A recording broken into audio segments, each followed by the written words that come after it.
Hello students, in last lecture we study the analog to digital converters. In that converter we study the first type of that ADC, that is simultaneous type ADC. In this lecture we study the next two types of or methods of conversion, that is counter type ADC and successive approximation type ADC. The first type is the counter type ADC. The block diagram shows the counter type analog to digital converter. In this block diagram, a comparator is used, then the output of comparator is given to the gate control, and the output of this gate control is given to the counter, and the output of counter is given to the digital to analog converter, and the output of this DAC is given as a reference voltage to the comparator. Diagram मध्ये काय काय आहे तर एक comparator आहे, DAC आहे, counter आहे आणि गेट कंट्रोल आहे. मग मागच्या लेक्चर मध्ये जे आपण बघितलं डेफिनेशन काय ADC ची, the logic circuit which converts the analog input voltage into digital output. मग ह्या काउंटर टाइप मध्ये इथं काय दाखवलं आहे, हा एनालॉग इनपुट आहे जो कंपॅरेटरला दिलेला आहे, आणि हा DAC चं आउटपुट किंवा काउंटरचं जे काय आउटपुट आहे ते काय डिजिटल आउटपुट आहे. म्हणजे आपल्याला कन्वर्ट काय करायचं आहे, दिलेला एनालॉग इनपुट डिजिटल आउटपुटमध्ये कन्वर्ट करायचं आहे. मग हा कंपॅरेटर आहे, कंपॅरेटरला दोन इनपुट्स कोणते तर एनालॉग इनपुट आणि reference voltage. The working principle of this counter type ADC is that when the analog and reference voltages are compared and the reference voltage becomes equal or more than the analog input voltage, then it produces a state to the gate control, then the output of this counter at that time is the equivalent digital output. मग हे जे काय working principle आहे तेच आपल्याला in डिटेलमध्ये बघायचं आहे. मग पहिल्यांदा काय असेल, एनालॉग इनपुट आणि रेफरन्स व्होल्टेज काय केलं जाईल, कंपेअर केलं जाईल. इथं हा जो काय सिम्बॉल दाखवला आहे रेफरन्स व्होल्टेजचा, त्याला काय म्हटलं जातं, स्टेअर केस व्होल्टेज. काय म्हटलं जातं, स्टेअर केस व्होल्टेज. आता what is staircase, staircase म्हणजे काय बघा, तो काय होतोय इक्वॅलेंटली काय होत जातं, इन्क्रीज होत जातं. हा जो काही सिम्बॉल आहे ह्याला काय म्हटलं जातं, स्टेअर केस व्होल्टेज सिम्बॉल. म्हणजे हा सडनली ठराविक टायमिंगनी काय होतं, हे व्होल्टेज इन्क्रीज होत जाते, आणि हे जे काही स्टेअर केस व्होल्टेज आहे ते ॲज अ रेफरन्स व्होल्टेज म्हणून कंपॅरेटरला अप्लाय केलेलं आहे. मग कंपॅरेटर त्याची स्टेट कधी चेंज करतो, जेव्हा रेफरन्स व्होल्टेज काय असतं, equal or more than the analog input. Then the comparator's output is given to the gate control. आता हा गेट कंट्रोल काय, gate control is the circuit to turn on or off the counter. हा जो काय counter circuit आहे, ह्या counter सर्किटला on करायचं असेल तर हा गेट कंट्रोल काय करेल, एक सिग्नल पास करेल. तो गेट कंट्रोल जर का ऑफ असेल तर काउंटर काय होणार आहे, स्टॉप होणार आहे, थांबणार आहे. आणि त्या काउंटरचं आउटपुट कुठं दिलं आहे, परत DACला दिलं आहे, डिजिटल टू ॲनालॉग कन्व्हर्टर. हे काउंटरचं वर्किंग काय आहे, तर तो नॉर्मल सिक्वेन्सपासून काय होतो, जनरेट व्हायला सुरुवात होतो. म्हणजे काउंटरचं पहिलं आउटपुट काय असेल, फ्रॉम 4 बीट असेल तर 0 0 0, देन नॅचरल सिक्वेन्सनुसार 0 0 0 नंतर काय येईल, 0 0 0 1, then third 0 0 1 0, then 0 0 1 1, that is 0 1 2 3. हा काउंटर काय होतो, नॅचरल सिक्वेन्सपासून नंबर्स काय करतो, काउंट करायला सुरुवात करतो. आणि हे जे काय नंबर्स आहेत ते कुठे दिलेत आपण, again DAC, that is digital is converted in to analog input signal which is a reference voltage. मग आता जेव्हा हा कंपॅरेटर त्याची स्टेट चेंज करेल तेव्हा गेट काय होणार आहे, स्टॉप होणार आहे. त्यामुळं काउंटर स्टॉप होईल आणि काउंटरचं त्यावेळचं जे काय आउटपुट असेल तेच काय असणार आहे, आपलं इक्वॅलेंट डिजिटल आउटपुट. सपोज आपण एखादं एक्झाम्पल घेऊया. For example, analog input is equal to 4 volt. ठीक आहे, एनालॉग इनपुट काय 4 व्होल्ट आहे. हे जे काय 4 व्होल्ट आहे ते कशाशी कंपेअर केलं जाईल, ह्या रेफरन्स व्होल्टेज. रेफरन्स व्होल्टेज कुठून येतो आपल्याला, DAC पासून. मग आता इथं कंपॅरेटर जर का हाय स्टेटवरती असेल, then this high state is given to the gate control, then gate control delivers a signal to the counter and counter starts to count. मग काउंटर काउंट करायला सुरुवात केल्यानंतर पहिला काउंट काय असेल काउंटरचा 0 0 0 इक्वल टू हा जे काय आउटपुट आहे ते Q3 Q2 Q1 Q0 which is equal to 0 volt. पहिलं काउंटरचं आउटपुट काय आलं 0 0 0. हे काउंटरचं आउटपुट DACनं कन्वर्ट करून इथं काय झाला हा 0 वोल्ट आला. इथं कंपॅरेटर काय करेल 0 आणि 4 काय केले जातील कंपेअर केले जातील. मग आता रेफरन्स व्होल्टेज ॲनालॉगपेक्षा कमी त्यामुळे कंपॅरेटर आहे त्या स्टेटमध्ये राहील. अगेन कंपॅरेटर काय करणार एक गेट सिग्नल अप्लाय केला जाईल काउंटरला. काउंटरचं दुसरं नेक्स्ट आउटपुट काय असेल 0 0 0 1 natural सिक्वेन्सनुसार Q3 Q2 Q1 Q0 which is equal to 1 volt. This 1 volt and analog input 4 volt is compared with each other. Then again the reference voltage is less than the analog and comparator remains in the high state. Again एक next pulse कुठे येणार आहे काउंटरला येणार आहे आणि काउंटरचं पुढचं काय असेल 0 0 1 0 which is equal to Q3 Q2 Q1 Q0 equal to 2 volt. Again the counter's output or DAC reference output is equal to 2 volt which is less than 4 volt. Therefore comparator remains in the one state.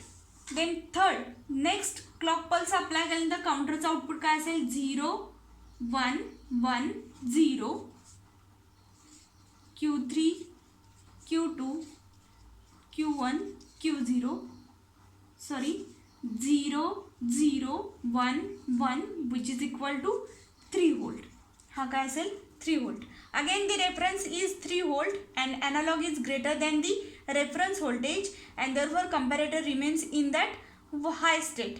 Then next input signal ला काउंटरचं output काय असेल 0 1 0 0 which is equal to Q3 Q2 Q1 Q0 equal to 4 volt. In this case the DAC output the counter's output is 0 1 0 0 which is equal to 4 volt. The digital to analog converter convert this 0 1 0 0 into 4 volt. In this condition the reference voltage is equal to the analog voltage and in that case the comparator changes its state from 1 to 0. कंपॅरेटरने त्या क्षणाला काय केलं त्याची state change केली. आता वरच्या 4 कंडिशनला तो कुठे होता हाय स्टेटवरती. जेव्हा Q3 Q2 Q1 Q0 equal to काय आले 0 1 0 0 तेव्हा कंपॅरेटरनी त्याची स्टेट चेंज केली. तो काय झाला 1 to 0. ह्या कंडिशनला गेट काय होतो स्टॉप होतो आणि काउंटरला सिग्नल मिळत नाही त्यामुळे काउंटर काय होणार आहे स्टॉप होणार आहे. आणि तेव्हाचं काउंटरचं जे काय आउटपुट असेल ते काय असणार आहे आपलं equivalent digital output that is equivalent analog output that is 0 1 0 0. म्हणजे ॲनालॉग इनपुट काय दिलं होतं आपण 4 volt. ह्या ॲनालॉग इनपुटचं डिजिटल आउटपुट काय मिळालं आपल्याला 0 1 0 0. दिस is the working of counter type ADC. आणखीन एकदा आपण रिपीट करूया. ब्लॉक डायग्राममध्ये काय काय कंपॅरेटर आहे गेट कंट्रोल आहे काउंटर आहे आणि DAC. कंपॅरेटर ॲनालॉग आणि रेफरन्स व्होल्टेज कंपेअर करतो. जेव्हा रेफरन्स व्होल्टेज इक्वल टू किंवा ग्रेटर दॅन कशाची असतो ॲनालॉग इनपुटची तेव्हा कंपॅरेटर त्याची स्टेट चेंज करतो. त्या कंडिशनला गेट कंट्रोल थांबतो. काउंटरला सिग्नल दिला जात नाही. काउंटरचं त्यावेळेचं जे काय आउटपुट असेल तेच काय असतं आपलं इक्वॅलेंट डिजिटल आउटपुट. इथे एक एक्झाम्पल घेऊन आपण एक्सप्लेन केलं. हा काउंटर काय करतो नॅचरल बायनरी सिक्वेन्सपासून काउंट करायला सुरुवात करतो. म्हणजे प्रत्येक वेळेस तो काय करणार आहे 0 0 0 पासून स्टार्ट होऊन देन 1 2 3 4 5 असा जो नॅचरल सिक्वेन्स आहे त्यानुसार तो काय करत जातो काउंट करत जातो. आणि जेव्हा ॲनालॉगशी इक्वल येईल तेव्हा तो काउंटर थांबणार आहे आणि ते काय असणार आहे आपलं आउटपुट इक्वॅलेंट डिजिटल असेल. आणि ह्या काउंटर टाईप DACमध्ये ॲडव्हान्टेज काय तर कन्व्हर्जन जे काय त्याचं हाय रिझोल्युशननी होतं. म्हणजे कन्व्हर्जन परफेक्टली केलं जातं. ही मेथड आहे काउंटर टाईप ADC जी काय मेथड आहे is much simpler than the simultaneous. Because मागच्या लेक्चरमध्ये आपण बघितलं सायमल्टेनियसचा ड्रॉबॅक काय तर कंपॅरेटरची संख्या वाढत जाती. जशा बीट साईज वाढत जातील तसे कंपॅरेटर्स वाढत जातात. पण काउंटर टाईप ADCमध्ये काय यूज केलं आहे आपण, ओन्ली वन कंपॅरेटर यूज केलं आहे. हे त्याचं ॲडव्हान्टेज आहे की सर्किट काय असतं, सिम्पल असतं. पण ह्या काउंटर टाईप ADCमध्ये डिसॲडव्हान्टेज काय, तर काउंटर जो काय आहे तो प्रत्येक वेळेस कुठून काउंट करायला सुरुवात करतो, फ्रॉम 0 0 0 0. आणि ह्यामुळं काय होतं, जे कन्व्हर्जनसाठी जे टाईम लागणार आहे ते काय असतं, वाढत जातं. Because the counter always starts from the 0 0 0 and advances through each output. प्रत्येक आउटपुट नंतर तो काय होत जाणार आहे, इन्क्रीज होत जाणार आहे. त्यामुळे कन्व्हर्जनसाठी लागणारा वेळ जो काय तो काय असतो, जास्त असतो. हे काउंटर टाईप ADCचं काय डिसॲडव्हान्टेज आहे. हा झाला second type, counter type ADC. ह्या ADCमधलीच तिसरी मेथड काय, तर सक्सेसिव्ह ॲप्रॉक्सिमेशन ADC. आता दोन्ही डायग्राम्स तुमच्या समोर आहेत. हा काय काउंटर टाईप आणि हा काय successive approximation ADC. In the block diagram of successive approximation ADC, there is a comparator. Then SAR is the successive approximation resistor. Not a resistor, it is a resistor. The difference between resistor and resistor is the opposition to the flow of current, but a resistor is the group of flip-flops which stores the data in its memory chip. Then this is a digital to analog converter and the output of this DAC is given as reference voltage to the comparator. दोन्ही block डायग्राम्समध्ये change काय आहे, तर दोन्ही ठिकाणी comparator आहे, दोन्ही ठिकाणी DAC आहे. फक्त इथं जो नॅचरल सिक्वेन्समधला जो काउंटर होता तो न घेता इथं काय घेतलेलं आहे, SAR म्हणजे काय, सक्सेसिव्ह ॲप्रॉक्सिमेशन रेजिस्टर. ह्या रेजिस्टरमध्ये इनबिल्ट काय असतं, एक मीडियम स्केल काय असतो, इंटिग्रेशन चिप असती. त्या SARमध्ये इंटरनली बिल्डअप काय काय असतात, तर गेट कंट्रोल असतो, देन रिंग काउंटर असतो आणि लॅडर नेटवर्क असतो. हे सगळं इनबिल्ट कुठं असतं, ह्या SARमध्ये असतं.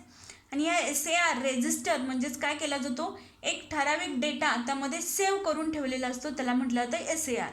मग खाली जे काय तुम्हाला फिगर्स दाखवलेत तो काय, तर सक्सेसिव्ह ॲप्रॉक्सिमेशन रजिस्टरचा डेटा आहे. तो SARमध्ये ऑलरेडी काय असतो, रजिस्टर असतो आणि त्यानुसार तो काय करत जातो, एक एक सिग्नल त्या DACला अप्लाय करत जातो. वर्किंग प्रिन्सिपल सेम आहे. When the reference voltage is greater than the analog input then it gives a opposite state and SAR stops. इथं जसा काउंटर नॅचरल सिक्वेन्सनी काउंट होत होता तसं न होता SAR काय देणार आहे, त्याच्या इंटरनली जो रेजिस्टर्ड डेटा आहे त्यातलाच एक डेटा काय दिला जाईल, इथं DACला अप्लाय केला जाईल. मग जेव्हा मल्टिप्लेक्सिंगची गरज असते तेव्हा हा SAR successive approximation ADC use केला जातो. म्हणजे सपोज आता अगेन इथं ॲनालॉग इनपुट जर का 4 व्होल्ट असेल, मग हा कंपॅरेटर आउटपुट कुठं देणार आहे, SARला. मग SARचा डेटा जर का 0 0 1 0 दॅट इज 2 व्होल्ट जर का आला तर DAC काय करेल, त्याचं कन्व्हर्जन 2 व्होल्ट करणार आहे. तो व्होल्ट कुठं आला, V रेफरन्सला. मी तर V रेफरन्स व्होल्टेज काय, less than that of analog input. Then comparator remains in its original state. Then SAR again produce the next bit in its registration. Then जर का परत त्यानं 0 1 0 0 अप्लाय केला SARनं, तो कुठं जाणार आहे, DACला. 0 1 0 0 दॅट इज 4 व्होल्ट. हा 4 व्होल्ट कुठं गेला, रेफरन्सला. मग रेफरन्स आणि ॲनालॉग काय झाले, इक्वल झाले आणि त्यामुळं कंपॅरेटर त्याची स्टेट चेंज करतो. कंपॅरेटरनी स्टेट चेंज केले की SAR काय होणार आहे, स्टॉप होणार आहे आणि तेव्हाच SARचं जे काय आउटपुट असेल ते काय असणार आहे, आपलं डिजिटल आउटपुट. मग आता हा जो काय चार्ट आहे रजिस्ट्रेशनचा तो आपल्याला एक्झाममध्ये काढावा लागतो. मग यासाठी पहिल्यांदा बघा चार्ट काढताना काय करायचं, तर इथं प्रत्येक जो काय स्टार्टिंग फ्रॉम 0 0 0 हा डेटा कसा स्टोअर केला जातो. स्टार्टिंग कुठं असणार आहे आपली 0 0 0 पासून. Then first MSB is set. इथं काय केलं आहे, ह्या 4 बीटमधला जो डेटा आहे त्यातला पहिला MSB हा काय इथं सेट केला, म्हणजे काय आला तो 1 0 0 0.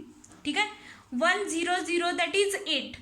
Each bit is successively divided by 2 म्हणून ह्याला काय म्हटलं जातं, सक्सेसिव्ह ॲप्रॉक्सिमेशन ADC. प्रत्येक बीट जो काय तो 2नी काय केला जातो, डिवाइड केला जातो. इथं 100 म्हणजे काय आला, 8 आला. 8ला 2नी डिवाइड केल्यानंतर काय येणार आहे, 0100, दॅट इज 4 वोल्ट. हा झाला 8, हा झाला 4. Then this 4 is successively divided by 2. ह्या 4ला 2नी डिवाइड केल्यानंतर काय येणार आहे, 2, 0010. Then again this data is divided by 2 that is equal to 1. म्हणजे पहिला MSB सेट करून त्यानंतर प्रत्येक बीट काय केली जाते, 2नी डिवाइड केली जाते. अँड देन 2नी डिवाइड केल्यानंतर नेक्स्ट MSB काय केला जातो, सेट केला जातो. हा चार्ट काढताना लक्षात कसं ठेवायचं बघा, खालून सुरुवात करायची 000 पासून 11 पर्यंत. 0 to 15 नंबर्स आपण शिकलेलं आहे. 0 to 15 नंबर्स लिहून काढायचे आहेत 4 बीटमधले. 4 बीटमधले 0 to 15 नंबर्स लिहिल्यानंतर खालून सुरुवात करायची. प्रत्येक 2 बीट काय करायचे, त्यामध्ये प्रत्येक 2 बीटचा एक एक ग्रुप तयार करायचा. त्यामध्ये प्रत्येक 2 बीटचा ग्रुप केल्यानंतर सगळ्यात खाली इथं काय येणार आहे, 0001 that is equal to 1. Then 0011 equal to 3, 0101 that is equal to 5, 0111 equal to 7, 1001 equal to 9, 1011 equal to 10, 1101 equal to 13, 111 equal to 15. That is 1, 3, 5, 7, 9, 11, 13, 15. प्रत्येक बीटमध्ये कितीचा डिफरन्स आला आहे, त्यामध्ये 2चा डिफरन्स आला आहे. पहिली जी काय कॉलम आहे तो कसा काढला आपण, 0 to 15 काय करायचे, लिहायचे. परत त्या 0 to 15मध्ये प्रत्येकाचे काय करायचे, 2 बीटचा ग्रुप तयार करायचा. त्या प्रत्येक 2 बीटच्या ग्रुपला एक नंबर द्यायचा. सुरुवात कुठून करायची, 1 पासून. 1 दिल्यानंतर प्रत्येक ह्याच्यामध्ये 2चा काय असणार आहे, डिफरन्स असणार आहे. 1, 3, 5, 7, 9, 11, 13 and 15. Then again this second column is again divided into 2 bits. प्रत्येक 2 बीटचा काय करायचं, इथं परत आणखीन ग्रुप करायचा. त्यामध्ये पहिला इथं आता 1 घेतलेला, इथं काय येणार आहे 2. Then 0110 that is equal to 6, 1010 equal to 10, 1110 that is equal to 14.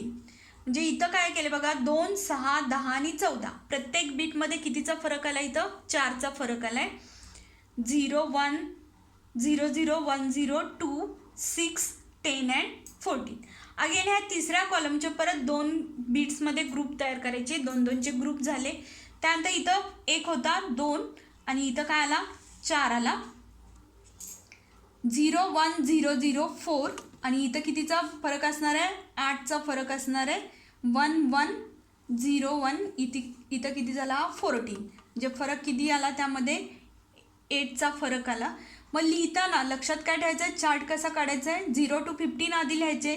त्यानंतर प्रत्येकाचे 2चे ग्रुप करायचे. पहिल्या ग्रुपला किती लिहिणार आहे आपण, 1 लिहिणार आहे. 1 लिहिल्यानंतर प्रत्येकामध्ये 2चा गॅप ठेवून ते पुढं नंबर्स लिहायचे. परत दुसऱ्या कॉलमचे 2मध्ये ग्रुप करायचे. परत पहिला नंबर काय येणार आहे, इथं 1 घेतला त्यामुळे इथं किती येणार आहे, 2 येणार आहे. त्यानंतर प्रत्येकामध्ये डिफरन्स कितीचा येणार आहे, 4चा. त्या परत तिसऱ्या कॉलमचे 2चे ग्रुप करायचे. इथं पहिला नंबर किती येणार आहे, 4, 0, 1, 0, 0 आणि त्यामध्ये 8चा डिफरन्स आणि नंबर किती येतो, 1, 1, 0, 0. देन पहिला MSB आपण आधी सेट केला आहे तो किती आला, 1, 0, 0, 0. Then the starting from 0, 0, 0. ह्या पद्धतीने आपल्याला काय करायचं आहे, चार्ट काढायचं आहे. मग हा सक्सेसिव्ह ॲप्रॉक्सिमेशन कंटेंट कुठलं देतो, तर त्याच्या रजिस्ट्रेशन SARमध्ये जे काय सेव्ह केलेला जो डेटा असतो त्यातलाच एक नंबर काय केला जातो, प्रोव्हाइड केला जातो. मग जिथं मल्टिप्लेक्झिंग रिक्वायर्ड आहे तिथं काय केला जातो, हा सक्सेसिव्ह ॲप्रॉक्सिमेशन रजिस्टर यूज केला जातो. आणि याच्यामध्ये जो मेमरी बीट आहे किंवा प्रत्येक कन्व्हर्जनसाठी लागणारा वेळ जो काय तो इक्वल कशाला असतो, तर नंबर ऑफ बीट्स. जेवढ्या नंबर ऑफ बीट्स असतील multiply by time required for 1 conversion. म्हणजे जर का 4 बीट्स असतील तर प्रत्येक बीटला 4 बीटला कन्व्हर्ट करायसाठी किती टायमिंग लागतं, त्याला काय म्हटलं जातं, बीट डिले टाईम, आणि तो कशामध्ये घेतला जातो, total conversion time is equal to number of bits into time required for one conversion cycle. हा त्याचा काय फॉर्म्युला आहे. आणि हा सक्सेसिव्ह अप्रॉक्सिमेशन DAC कुठे यूज केला जातो तर डिजिटल व्होल्ट मीटर्समध्ये, आणि जिथं मल्टिप्लेक्सिंग रिक्वायर्ड आहे तिथं हा सक्सेसिव्ह अप्रॉक्सिमेशन कन्व्हर्टर यूज केला जातो. मग आता आपण दोन टाईप्स बघितले, काउंटर टाईप ADC आणि सक्सेसिव्ह अप्रॉक्सिमेशन ADC. आत्तापर्यंत ह्या चॅप्टरमध्ये आपण 3 काय बघितलेत, ॲनालॉग टू डिजिटल कन्व्हर्टर्स बघितलेत. पहिला आहे सायमल्टेनियस, दुसरा आहे काउंटर टाईप आणि तिसरा आहे सक्सेसिव्ह अप्रॉक्सिमेशन. हे तिन्ही जे काय कन्व्हर्टर्स आहेत ते 3-3 मार्कांना विचारले जातात. त्यामध्ये 1.5 मार्कांना आपल्याला डायग्राम काढायचे, मग तो कोणताही कन्व्हर्टर असू दे, आणि 1.5 मार्कांना काय असणार आहे, एक्सप्लेनेशन असणार आहे. ह्या सक्सेसिव्ह अप्रॉक्सिमेशनमध्ये 1 मार्काला डायग्राम आणि अर्ध्या मार्काला हा चार्ट आपल्याला काढायचे. जर का चार्ट नाही काढला तर तो अर्धा मार्क तिथं मिळणार नाही आपल्याला. त्यामुळं हे काय झाले, analog to digital converters. Next लेक्चरला आपण digital to analog converters that is DAC study करणार आहे. थँक्यू.